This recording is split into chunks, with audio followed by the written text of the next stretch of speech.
Hello guys, अस्सलाम वालेकुम, नमस्ते एंड सत श्री अकाल जी। कैसे हैं आप सब? उम्मीद है आप सब खैरियत से होंगे, खुशहाल होंगे, फिटफाट होंगे, खूब मजे में होंगे।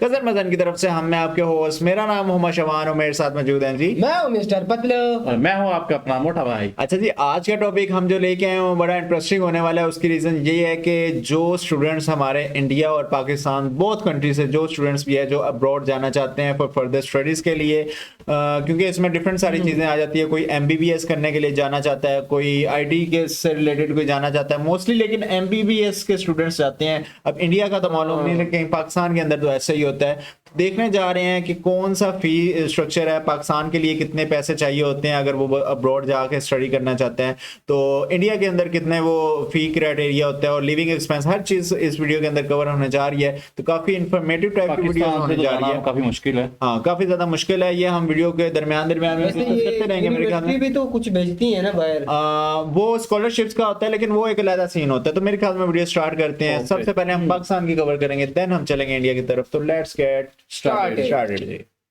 स्टडी करने का सोच रहे हैं तो इस वीडियो में मैं आपको फिनलैंड की कॉस्ट के मतलब कंप्लीट इंफॉर्मेशन प्रोवाइड करूंगा। इस कॉस्ट में हम कवर करेंगे फिनलैंड में वेट अ मिनट यार, वॉइस काफी ज्यादा कम है। आपको प्रूफ ऑफ फंड्स कितने रिक्वायर्ड है, जिसको बैंक स्टेटमेंट बोलते हैं, आपकी वीजा प्रोसेसिंग की कॉस्ट क्या आएगी, और इसके अलावा आपके तमाम खर्चा जो आपको फिनलैंड में 2026 में स्टडी करने के लिए रिक्वायर्ड है, स्कॉलरशिप आपको मिल सकता है, यानी उससे कितनी आपकी बजट होगी। और इस वीडियो में मैं आपको 3 तरह के जो बजट वाले स्टूडेंट्स हैं, जिसमें लो बजट वाले स्टूडेंट्स हैं, मिड बजट स्टूडेंट्स हैं और हाई बजट स्टूडेंट्स हैं, उनके बारे में भी आपको बताऊंगा। और वीडियो के एंड में मैं आपको वो टिप्स बताऊंगा जिसके जरिए आप फिनलैंड में अपनी कॉस्ट को रिड्यूस कर सकते हैं। वीडियो बड़ी इंटरेस्टिंग है, कंप्लीट इंफॉर्मेशन वाली वीडियो है। अगर आप फिनलैंड में कॉस्ट के हवाले से कोई एक वीडियो ढूंढ रहे हैं तो इस वीडियो में आपके सारे सवालों के जवाब आपको मिल जाएंगे।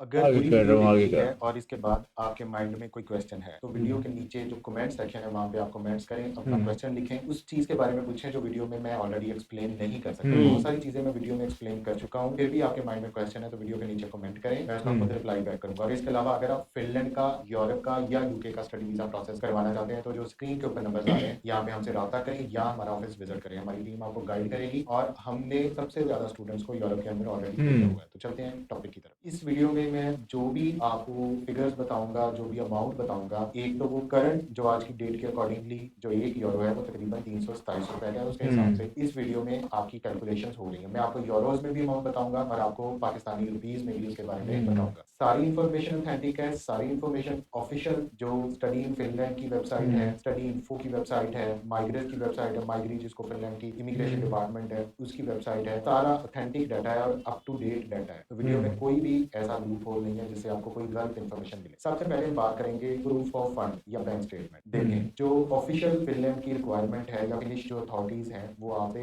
800 यूरोज पर मंथ जो है वो एज ए इनकम जो है वो आपसे रिक्वायरमेंट मांगती है अगर आप फिनलैंड में स्टूडेंट रेजिडेंट परमिट अप्लाई करते हैं। इसका मतलब ये है फर्स्ट स्टेप पे 1 साल का स्टूडेंट रेजिडेंट परमिट अप्लाई होता है। तो अगर हम 800 यूरो को 12 से ज़रब दें तो 9600 यूरोज आपके बनते हैं, जो पाकिस्तानी पैसों में तकरीबन इस टाइम पे कोई 31,50,000 रुपीज बनते हैं। तो ये वो आपकी बैंक स्टेटमेंट की शो ऑफ मनी है जो आपने फिनलैंड को प्रोवाइड करना है। आपकी 3 मंथ की ओल्ड बैंक स्टेटमेंट होनी चाहिए। अगर आपके पास पैसा खुद नहीं है, आपके फादर स्पॉन्सर कर सकते हैं, आपकी मदर स्पॉन्सर कर सकती है, कोई भी पर्सन बेशक वो आपका फैमिली फ्रेंड हो तो वो भी आपको फिनलैंड में स्पॉन्सर कर सकता है बैंक स्टेटमेंट के हवाले से। ये एक्चुअल कॉस्ट नहीं है, ये सिर्फ आपने पैसे शो करने हैं 3 माह की बैंक स्टेटमेंट के बाद में कि आपके पास इतने पैसे हैं, क्या फिनलैंड जा सकते हैं। इसके अलावा अगर कोई फिनलैंड के लिए आपको स्पॉन्सर कर रहा है तो स्पॉन्सर की भी 3 माह की बैंक स्टेटमेंट और उसका source of fund, proof of fund, क्या उसका बिजनेस है, क्या वो उसकी इनकम है किसी और सोर्स से, ये सारी चीजें जो है वो आपने बतानी है। इसके पूरे डॉक्यूमेंट्स का सेट याद होता है जो अगर आप हमसे कंसल्टेंसी लेते हैं तो हम आपको प्रोवाइड करते हैं। इसके अलावा मैं एक पूरी वीडियो इस टॉपिक पे बनाऊंगा कि आपने बैंक स्टेटमेंट को कैसे जस्टिफाई करना है। उसके लिए आपको, अगर आप हमारा चैनल सब्सक्राइब आपने किया हुआ है तो आपको अपडेट आ जाएगी, तो ऐसी सारी ऑथेंटिक इन्फॉर्मेशन वाली वीडियोस आपको जो है वो मिलेगी। पहली कॉस्ट है प्रूफ ऑफ फंड्स या बैंक स्टेटमेंट, वो सिर्फ एक शो ऑफ मनी है, वो एक्चुअल खर्चा नहीं है। हाँ, अगर आपके पास अपने पैसे नहीं है तो यहाँ पे पाकिस्तान में आपको इन्वेस्टर्स भी मिल जाते हैं जो आपसे पैसे चार्ज करते हैं और आपको बैंक स्टेटमेंट के लिए हेल्प आउट कर देते हैं।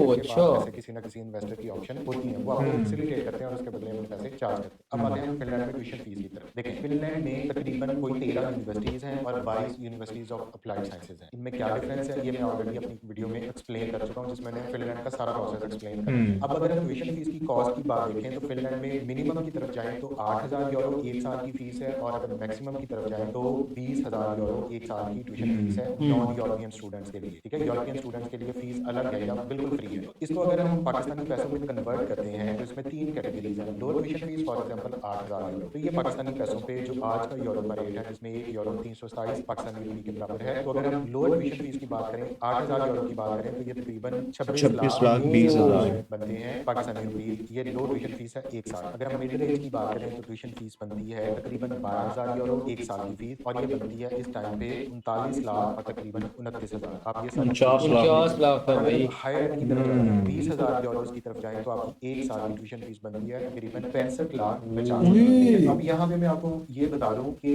हर यूनिवर्सिटी तकरीबन जब आप अप्लाई करते हैं और आपका एडमिशन आता है तो तकरीबन आपसे सारी फीस नहीं मांगती, आपको अर्ली बर्ड डिस्काउंट भी देती है। इसके अलावा अगर आपकी प्रोफाइल अच्छी है तो आपको इवन 50% डिस्काउंट भी ट्यूशन फीस के मद में मिल जाता है। तो अगर 8,000 है तो आधा जो है वो 4,000 माइंड में रखें, 6,000 माइंड में रखें। अगर 12,000 है तो आप उसका 8,000 9,000 माइंड में रखें। तो एक ऑन एन एवरेज जिसकी मैं बात करूं पाकिस्तानी स्टूडेंट्स को पे करनी पड़ती है ट्यूशन फीस, वो 26 लाख से 28 लाख तक आप अपने माइंड में ट्यूशन फीस की कॉस्ट रखें फिनलैंड में जाके। अब आते हैं हम फिनलैंड में लिविंग कॉस्ट की तरफ और उसके ब्रेकडाउन की तरफ। अगर लिविंग कॉस्ट की तरफ आए तो इसमें सिंपल सा फार्मूला है कि जो आपकी बैंक स्टेटमेंट फिनलैंड डिमांड करता है वो उनकी ऑफिशियल रिक्वायरमेंट है। इसका मतलब ये है कि 800 यूरो पर मंथ आपको लिविंग कॉस्ट चाहिए, जो पाकिस्तानी रुपीस में तकरीबन 2,61,000 रुपया बनता है एक महीने का। एक महीने का। और एक अगर हम मंथ का उसको expense। Almost 3 लाख के करीब तकरीबन रेंट होता है। 31 लाख बनता है। अब जो रिकमेंडेशन है वहाँ पे ऑलरेडी स्टूडेंट्स गए हैं और जो स्टडी इन फिनलैंड जो उनकी ऑफिशियल वेबसाइट है इस हवाले से उसमें रिकमेंडेशन सुन लें। उसमें तकरीबन आपकी 900 से लेके 1,200 यूरो पर मंथ आपको रिक्वायर्ड है। इसका ये मतलब है कि आपको तकरीबन जो खर्चा मंथली चाहिए वहाँ पे रहने के लिए वो 2,94,000 तकरीबन ये वो खर्चा है जो आपको एक महीने का रहने के लिए चाहिए। और जो कंफर्टेबल लिविंग है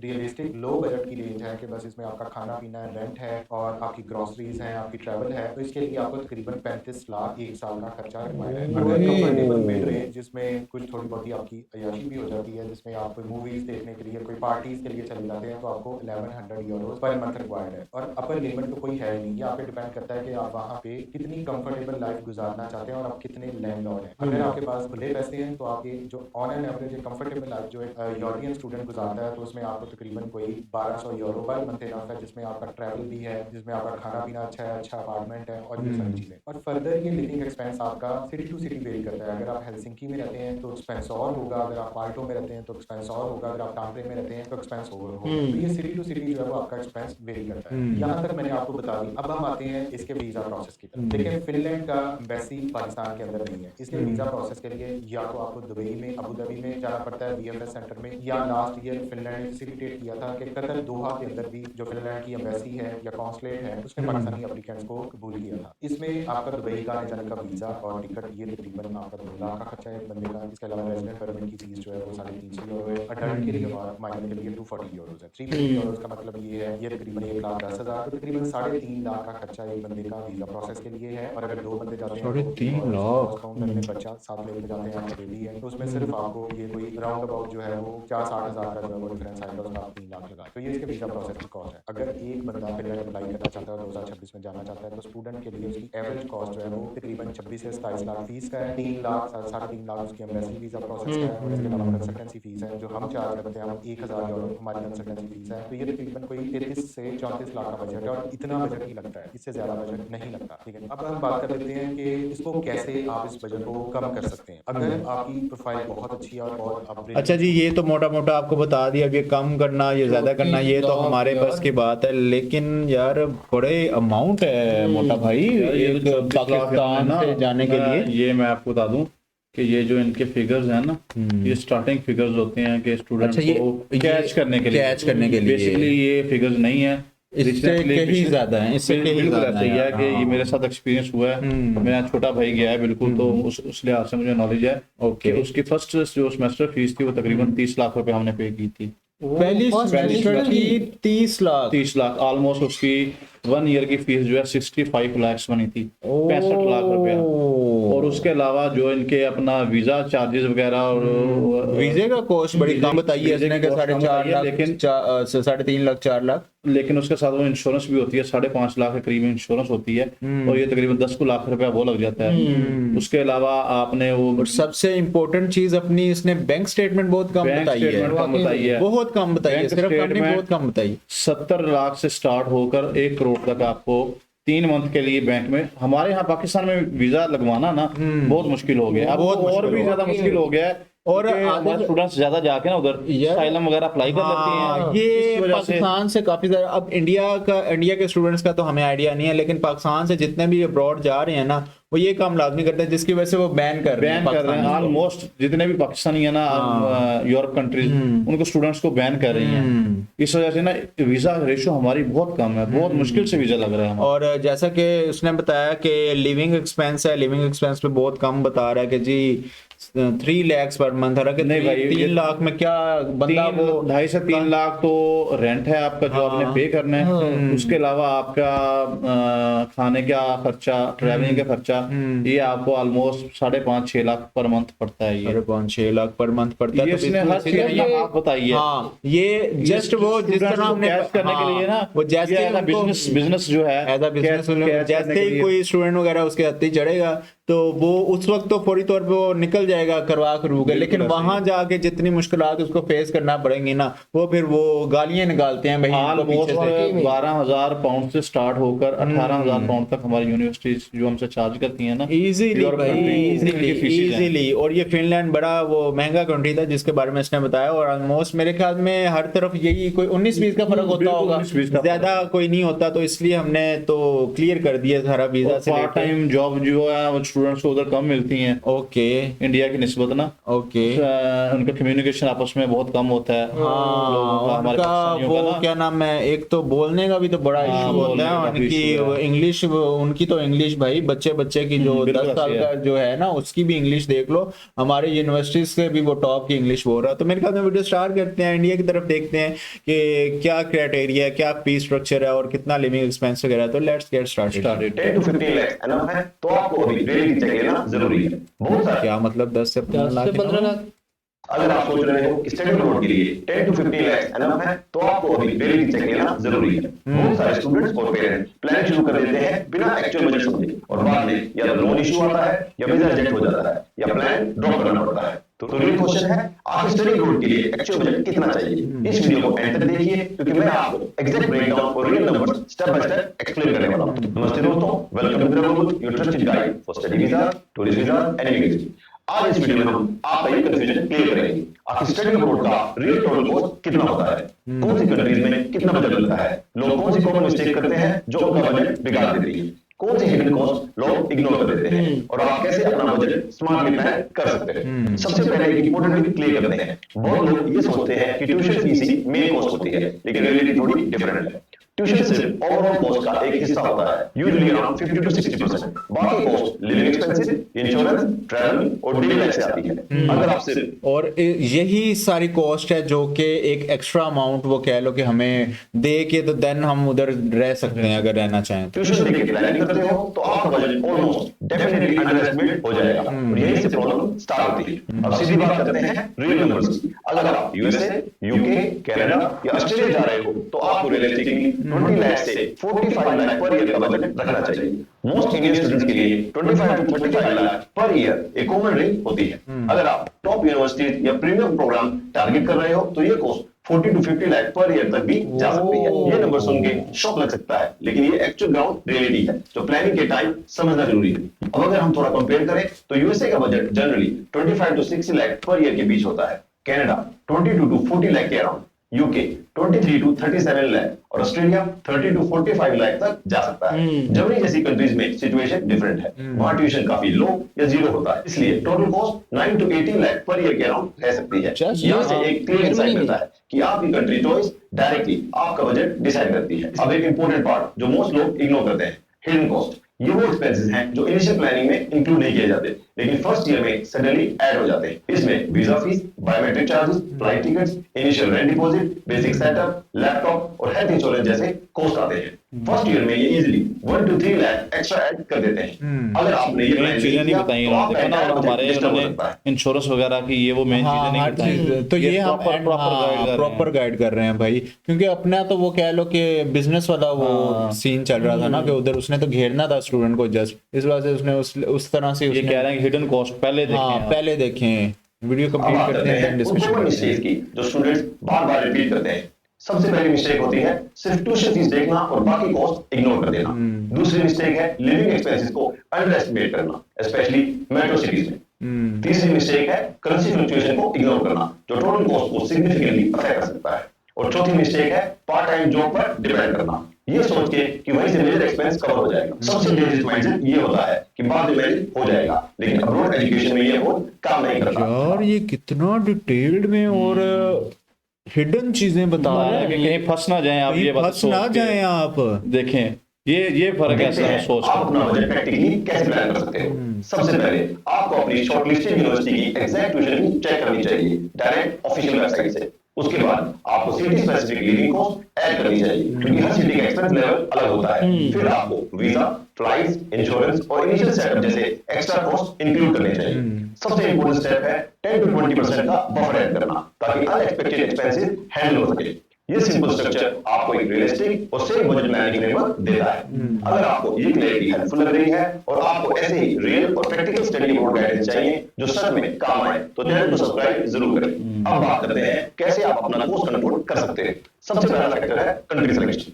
जर्मनी या कुछ यूरोपियन कंट्रीज चूज करने से आपका ट्यूशन सिग्निफिकेंटली रिड्यूस हो सकता है। दूसरा फैक्टर है सिटी सिलेक्शन। अगर आप high cost metro cities avoid करते हो तो आपका लिविंग एक्सपेंस काफी कम हो सकता है। तीसरा स्कॉलरशिप और फी वेवर एक्सप्लोर करना चाहिए, इवन पार्शियल स्कॉलरशिप भी आपका बर्डन कम कर सकती है। कॉस्ट ड्यूरेशन भी एक इंपॉर्टेंट फैक्टर है। 1 year master programme total cost reduce कर सकते हैं। और फाइनली लाइफस्टाइल चॉइसेस जैसे शेयर अकोमोडेशन और होम बुकिंग आपको लॉन्ग टर्म में काफी सेविंग दे सकते हैं। तो फाइनल ट्रूथ ये है, स्टडी अब्रॉड का कोई फिक्स कॉस्ट नहीं होता। ये रेट बेस्ड प्लानिंग है जो आपकी चॉइसेस पर डिपेंड करती है। जो स्टूडेंट रियलिस्टिक बजट के साथ प्लानिंग करते हैं और इन्फॉर्म्ड डिसीजन लेते हैं, वही प्रोसेस स्मूथली कंप्लीट कर पाते हैं। अगर आप सीरियसली स्टडी अब्रॉड प्लान कर रहे हो तो सबसे पहले अपना बजट क्लियर करो, क्योंकि वही आपकी कंट्री, यूनिवर्सिटी और फ्यूचर डिसीजन डिसाइड करेगा। यार इसने कितनी प्यारी बात की है। तो बहुत ओवरऑल ये जबरदस्त हमारी बात वीडियो की भी है। एंड हो चुकी है।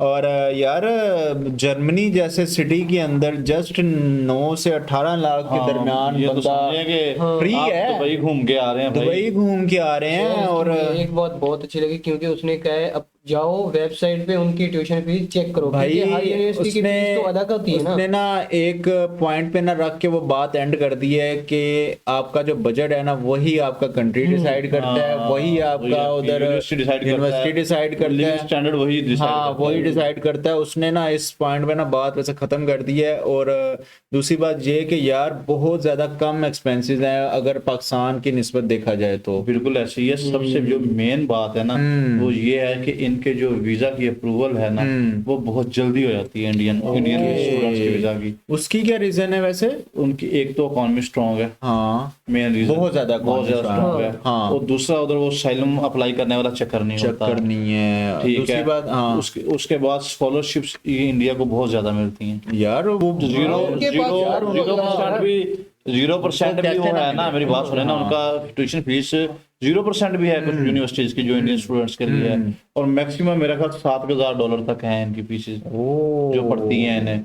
और लेकिन उसकी उनका वजह हाँ। इंग्लिश और आईटी स्किल्स। वही तो मैं ये कह है रहा ना हूँ सब कि चीज़ें आप वो कह रहे हैं कि उनको वो स्कॉलरशिप्स काफी ज्यादा मिलती हैं, तो उसकी रीजन है ना। तो भाई बच्चा वहाँ का इतना स्ट्रॉन्ग माइंडसेट उनका, भाई कॉलेजेस में टॉप कर रहे हैं, यूनिवर्सिटीज में टॉप कर रहे हैं, लिटरेसी रेट जिस कंट्री का 90 से अबव है, तो भाई उनको कैसे स्कॉलरशिप्स ना दी जाए भाई? तो सबसे बड़ी बात यह है कि उनका आपस में कम्युनिटी जो है ना कनेक्शन वो बहुत स्ट्रॉन्ग है। बहुत स्ट्रॉन्ग है। और उसकी reason भी यही है ना। जॉब्स जो है ना इजीली मिल जाती हाँ हैं। उनका कम्युनिकेशन इतना, वो आपस में ऐसे बात कर रहे होते हैं, मतलब कि ना उनका एक्सेंट का पता चलता है कि भाई ये इंडियन एक्सेंट में बात कर रहे हैं या ब्रिटिश एक्सेंट में बात कर रहे हैं। और कुछ तो ऐसे हैं कि भाई बिल्कुल लगते ही अंग्रेज हैं भाई, इसलिए आज तो हाँ, ऐसी उनका ना बात वो है। होता है।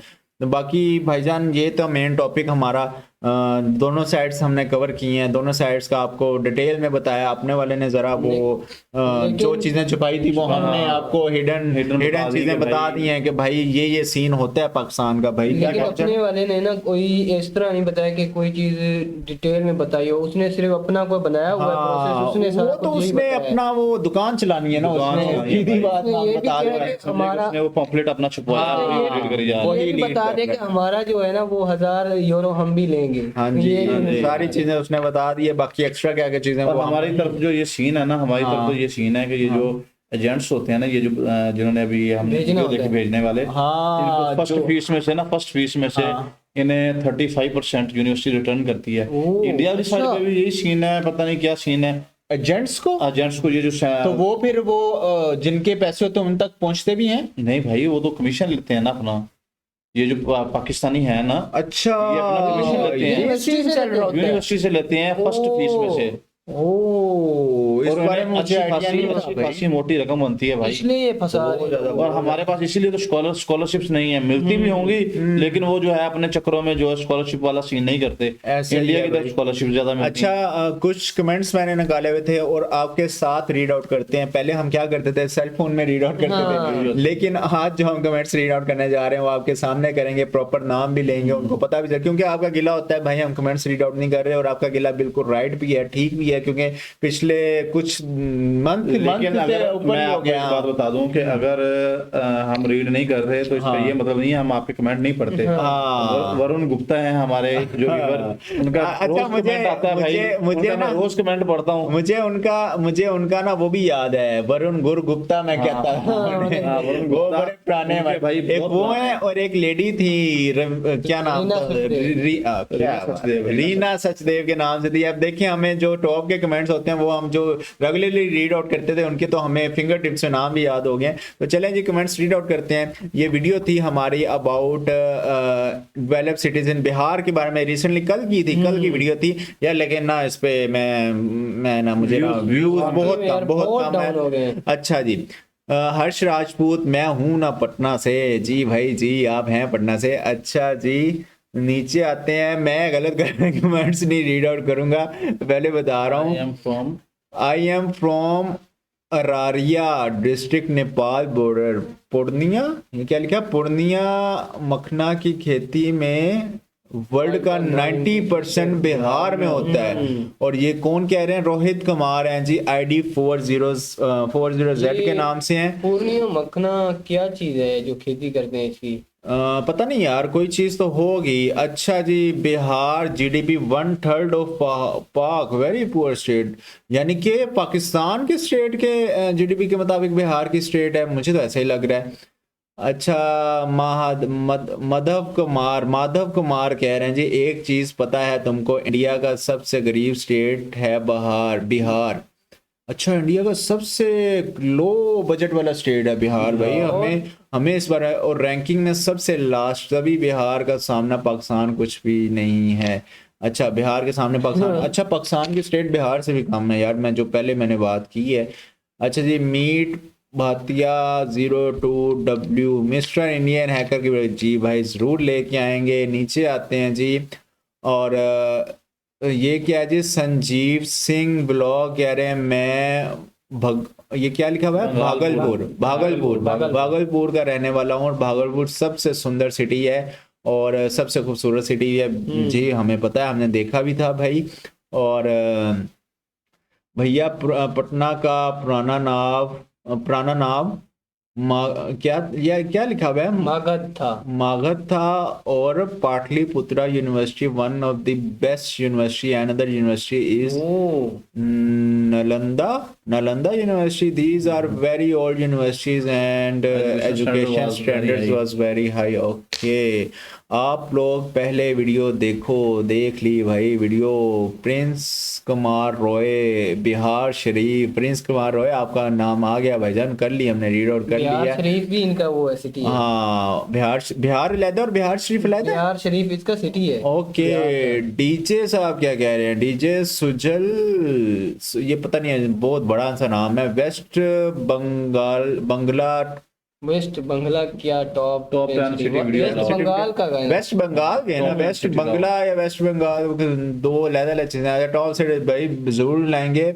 और शाइन आप आसान परवीन करके पढ़ते जाओ ना, 2-3 के नाम ले लो ना। शाइन शाइन परवीन ने भी कमेंट किया है भाई, बार लाला बार बार इरिटेटिंग क्यों भाई, तुम लोग वीडियो में क्यों बोलते हो भाई? नहीं भाई, बोला आज आज का नहीं, जो आज तो- आज की वाला वीडियो आपको देखिए, आज की हमारा वीडियो देखिए हाँ भाई। ये वाली वीडियो आप देखें और इस वीडियो का हमें थोड़ा बताएं कि ये वीडियो कैसी ये लगी स्टाइल आपको? ठीक है? हाँ ये कैरी करना चाहिए या हमें नहीं करना चाहिए, या हम पुराने स्टाइल पे आ जाए।